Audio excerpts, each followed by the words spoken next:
Então vamos lá, esse é o Giro da Bolsa, o programa semanal, onde eu falo as principais notícias da Bolsa de Valores e do mercado de modo geral. É um programa para você que não gosta ali de ficar olhando as notícias no meio da semana, você pode se atualizar tudo de uma vez só. E essa semana o negócio tá feio mesmo, a coisa tá bonita no caso, né?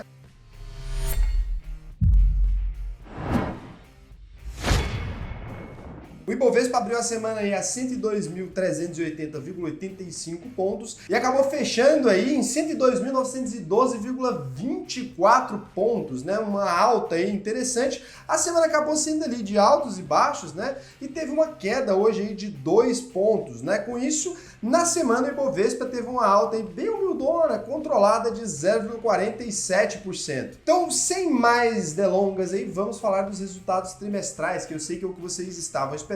E eu também, né? O que importa pra gente não é cotação de empresa, isso aí é cotação. O que importa pra gente é o resultado lá na empresa, como é que as coisas estão, é isso que a gente tem que se preocupar. Então, o Bradesco aí, o famoso Bradescão da massa, o BBDC3 e o BBDC4, todo mundo conhece. A gente está fazendo aqui no formato novo, né, de explicar um pouquinho sobre o banco, então, sobre todas as empresas, no caso, não só sobre o banco, mas sobre as empresas aqui antes de começar a notícia. O Banco Bradesco foi fundado ali em 1943 em Marília, né, em São Paulo, sob o nome de Banco Brasileiro de Descontos. Ele foi fundado aí pelo Amador Aguiar e abriu capital em 1977. Pouca gente sabe disso, já é um banco aí com muito tempo de estrada na Bolsa Brasileira.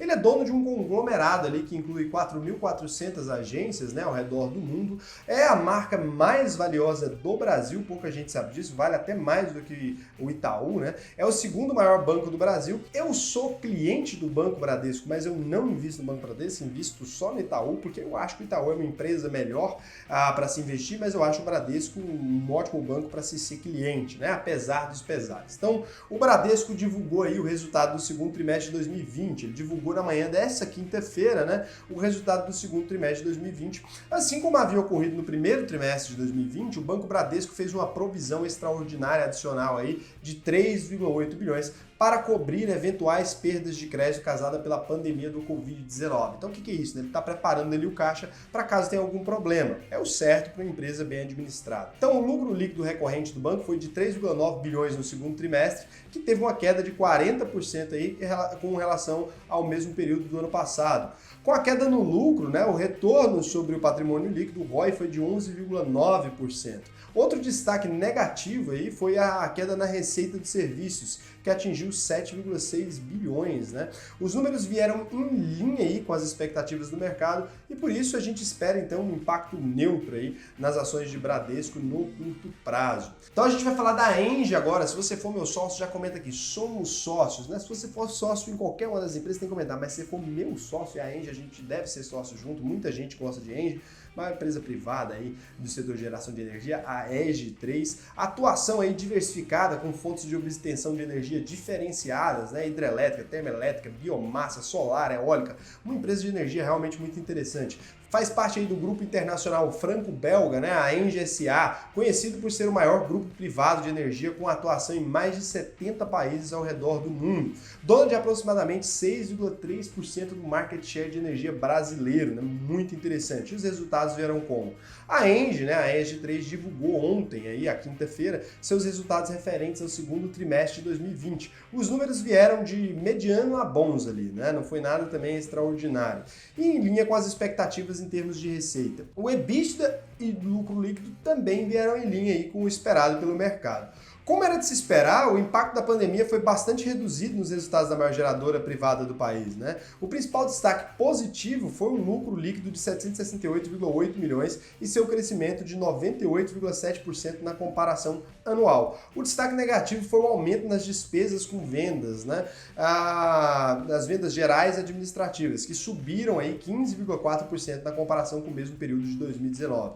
O resultado da Engie foi mediano, a gente espera aí um impacto neutro nas ações da empresa em linha com a sessão aí do Ibovespa mesmo. Então agora vamos falar aqui da polêmica, né? Aquela maravilhosa, tal da Cielo, Cielo 3. Então a Cielo aí, a antiga VisaNet, né? Parceria entre o Bradesco, o Banco do Brasil e o Banco Real, né? Que é o Santander aí, e o Banco Nacional. A Cielo trabalha principalmente com máquinas de cartões de crédito, todo mundo sabe, né? Adquirente aí, entre outros, e-commerce, venda do Cielo Promo, conversor de moeda da Cielo, recarga de celular, gerenciamento de negócios, que estão app dentro deles, Cielo Farol, Cielo Story, então tudo quanto é coisa. Então a Cielo apresentou um prejuízo aí no segundo trimestre de 2020, né? A Cielo 3, divulgou seus números referentes ao segundo trimestre de 2020. O resultado foi ruim e veio bem abaixo do esperado em termos de receita líquida. Já era esperado um resultado ali com queda, mas ela surpreendeu, né? O EBITDA e o lucro líquido vieram bem abaixo também. A expectativa era de lucro líquido de 36,5 milhões, né? A companhia reportou um prejuízo de 75,2 milhões no trimestre, uma coisa bem incomum, porque a Cielo não dá prejuízo, né?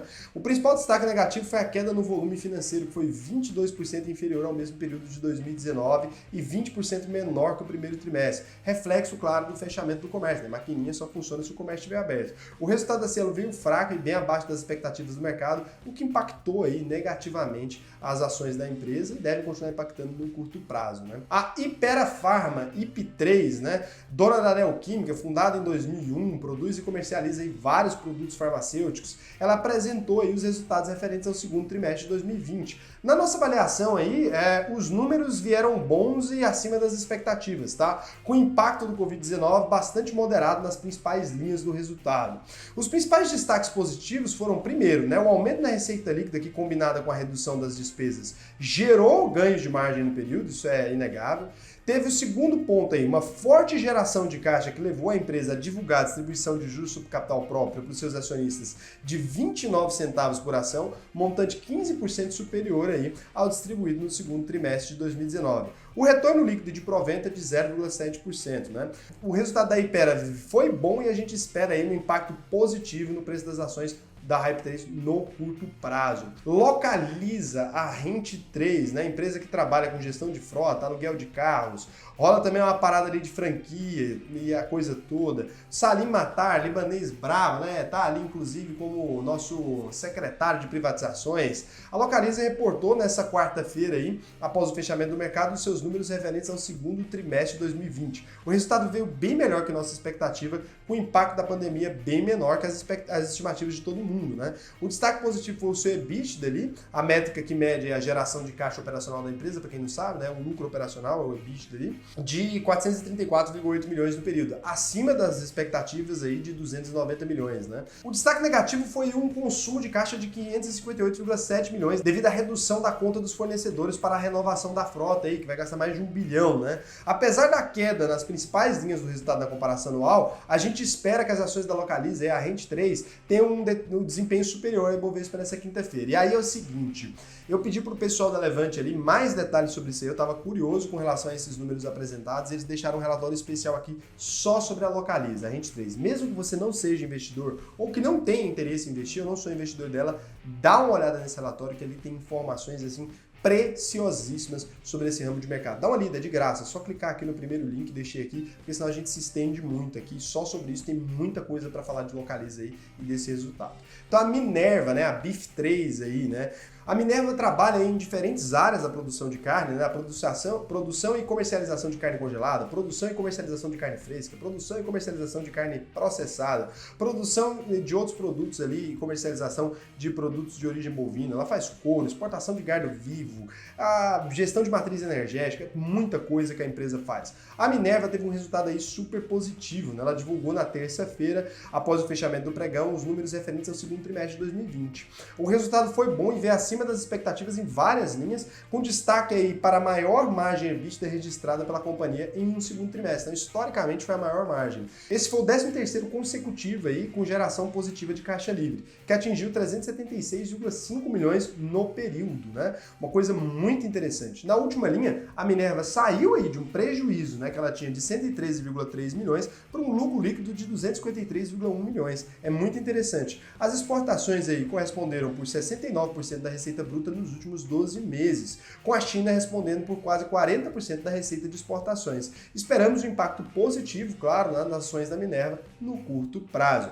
ISA-CTEP aí, né? TRPL4, muita gente gosta, apesar de não ter tag-along. A empresa que foi fundada aí pelo grupo colombiano ISA, né, com 43 filiais e subsidiárias, administra projetos de infraestrutura de grande porte, concentrada aí no setor de transmissão de energia elétrica. Ela apresentou aí também o resultado dela do segundo trimestre. Então a ISA-CTEP TRPL4 divulgou seu resultado do segundo trimestre na quinta-feira, após o fechamento dos mercados, né? O resultado da empresa foi bom, com números levemente acima dos esperados ali pelo consenso de mercado em termos de EBITDA e lucro líquido. O destaque positivo foi o controle nos custos e despesas operacionais. A empresa deu uma controlada forte ali, né? Que teve uma queda de 15,4% em relação ao segundo trimestre de 2019. É muita coisa se a gente pensar. O lucro líquido foi de 919,1 milhões de reais, né? Impulsionado pelos efeitos mencionados do impacto do custo de capital próprio e revisão tarifária. O lucro líquido, sem considerar esses efeitos, totalizou 411,7 milhões. Mais uma vez, o resultado da ISA-CTEP aí veio sem surpresas, né? Com destaque para a redução de custos e despesas operacionais e geração de caixa. Se você não me segue lá no Instagram ainda, vai lá hoje, agora, @ORaulSena, que tá tendo um conteúdo super legal e diferente. Tô postando vídeos lá na semana, mostrando aqui mais do escritório. Pô, tá fantástico o conteúdo do Instagram, de verdade. Eu sei que muita gente prefere aqui o YouTube, mas lá tá muito legal. Então agora vamos falar de Carrefour, CRFB3. Todo mundo sabe aí, né? O comércio de produtos alimentícios e não alimentares, rede de atacadão, Carrefour, empresa gigantona aí, venda via internet agora tá fazendo, comercialização própria, Carrefour Express em tudo quanto é cidade aí. Além disso, operações em 74 postos de gasolina, 124 drogarias e cartão de crédito por meio do banco Carrefour, tá? Ele soltou aí os resultados do segundo trimestre de 2020 e os números vieram bons, acima do esperado, com forte desempenho das linhas de venda, receita e lucro líquido, né? O principal destaque positivo foram as vendas brutas, desconsiderando o banco e os postos de gasolinas, cujo total foi 17,2 bilhões, expressando aí um aumento de 14,9% das vendas das mesmas lojas, tá? Na comparação com o mesmo período do ano passado, ou seja, nas mesmas lojas teve um aumento de 14% das vendas. É um movimento que, de certo modo, era levemente esperado, porque a gente viu as pessoas ficando mais em casa, as pessoas ficando mais em casa compram mais, para consumir mais, né? Os destaques negativos foram os resultados apresentados pelo Banco Carrefour, que foi pressionado pelas previsões e aumento de créditos vencidos há mais de 90 dias. O impacto negativo dos aluguéis também das galerias, diminuição de recebimento dos aluguéis devido ao Covid e os postos de gasolinas, que obviamente tiveram redução na venda de combustíveis. Se ninguém sai, não tem para que abastecer. No resultado consolidado. O resultado do Carrefour foi bom e levemente acima do esperado. Com isso, esperamos impacto positivo nas ações de CR e FB3 no curto prazo. Então agora vamos aqui para as principais notícias da semana aí, porque a gente está nessa época do lançamento dos resultados trimestrais, a gente acaba falando muito deles, mas também teve algumas notícias muito importantes aí, né? Então, a Vale anunciou a volta do pagamento de dividendos, tinha tempo que não acontecia, né? A Vale divulgou seus números referentes ao segundo trimestre de 2020, o resultado veio em linha com as expectativas em termos de receita líquida, EBITDA e geração de caixa. O destaque positivo foi a retomada da política de distribuição de dividendos, né? A Vale aprovou, então, o pagamento de juros sobre capital próprio, JCP, deliberado em dezembro de 2019 no valor de R$ 1,41 por ação, né, a ser pago ali em setembro, que equivale a um retorno líquido de provento de 1,9%. O último provento que tinha sido pago aí foi ali em 2018, antes daquele acidente de Brumadinho, né, depois disso tinha suspendido. A Vale então vai voltar agora a pagar dividendos e juros sobre capital próprio e vai ser deliberado ali em setembro de 2020. Em geral, o resultado da Vale foi mediano e em linha com as expectativas, porém a gente espera ali um resultado positivo por conta dessa notícia aí no curto prazo. Então a Petrobras apresentou um prejuízo dentro do esperado pelo mercado. Isso não é nem notícia direito, né? Você vai ler e fala, prejuízo dentro do esperado, então a gente estava esperando, mas é a notícia, é interessante. A Petrobras divulgou o resultado do segundo trimestre de 2020 nessa quinta-feira 30, após o fechamento do mercado. O resultado foi muito afetado pela queda ali de 42% no preço médio do barril de petróleo do tipo Brent, que ficou em $29, né? Dessa forma, os números vieram fracos, o que a gente já esperava aí, devido ao cenário desafiador, né, que a cadeia de petróleo global vem enfrentando nos últimos tempos, o que prejudicou fortemente tanto o preço como a oferta pelos produtos vendidos. Então, o destaque positivo foi a geração de caixa operacional da Petrobras, né, que alcançou aí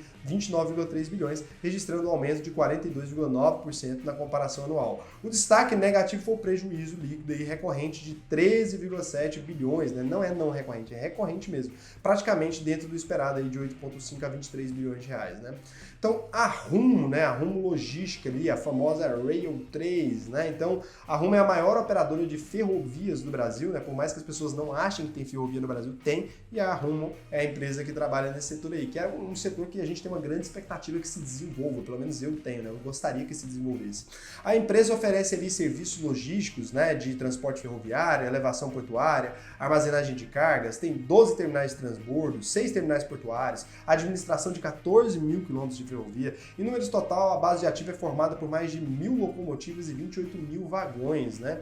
A Rail comunicou aí que pretende fazer uma oferta de ações, um follow-on, né? Aproveitando a euforia do mercado, tá todo mundo fazendo. A Rumo Rail 3 anunciou a possível oferta subsequente de ações, né? Um follow-on aí com emissão primária. Segundo fato relevante divulgado na noite de domingo. Então ela anunciou aí no domingo passado, muito velha a notícia já, uma emissão primária aí, né? Um follow-on. O tamanho da oferta ainda não foi definido, tá? Então a gente não tem como dar detalhes e vai depender aí das autorizações regulatórias que podem aí viabilizar investimentos em projetos específicos, né? Para a provável oferta se concretizar, essa deverá ser aprovada já na próxima Assembleia agora, né? Já na próxima Assembleia Extraordinária deles, prevista para o dia 11 de agosto, sem ser nessa semana, na próxima, né? A oferta primária vem em um momento que a empresa se prepara aí a uma sequência de grandes projetos, né? A alavancagem da empresa está bem controlada ali, 2,1 vezes a dívida líquida pelo EBIT, né? E 5 grandes bancos na coordenação. A notícia deve surpreender o mercado e por isso a gente espera um impacto positivo nas ações da Rail 3 e da R-Log também, né? A gente espera por isso aí, né, um cenário desafiador, mas com os investimentos necessários a gente espera um impacto positivo no curto prazo, né? A AES Tietê, o BNDES aceitou a proposta da AES Holdings ali, né? Então a AES Tietê informou aí via fato relevante na manhã de terça-feira, dia 28, que o BNDES aceitou a proposta de compra do seu acionista controlador, a AES Holdings, por sua participação na empresa. O BNDES vendeu 19% da participação na AES Tietê por 1,27 bilhões de reais em dinheiro. Após a venda para a AES, o BNDES ainda vai manter 9% de participação na empresa aí. Como parte da proposta, a AES vai migrar aí ações para o novo mercado da B3, o nível mais alto de governança corporativa. Com a compra da participação do BNDES, a AES Holding passa a ter a maioria dos votos na AES Tietê, dando direito a negar qualquer tentativa de fusão daqui por em diante. Então o giro da bolsa de hoje foi bacana, muito resultado trimestral. Já se inscreve aqui, deixa seu like, se inscreve para você não perder. Tá no lançamento de resultados trimestrais, é o que a gente tem que prestar atenção, muito mais que cotação, é isso que importa. Então um beijo para você, um excelentíssimo final de semana. Hoje eu tenho live, eu não sei se esse vídeo saiu antes ou depois, mas eu tenho uma live lá no Instagram. Não perde, vai ser às 19 horas. Então um beijão e até mais para vocês.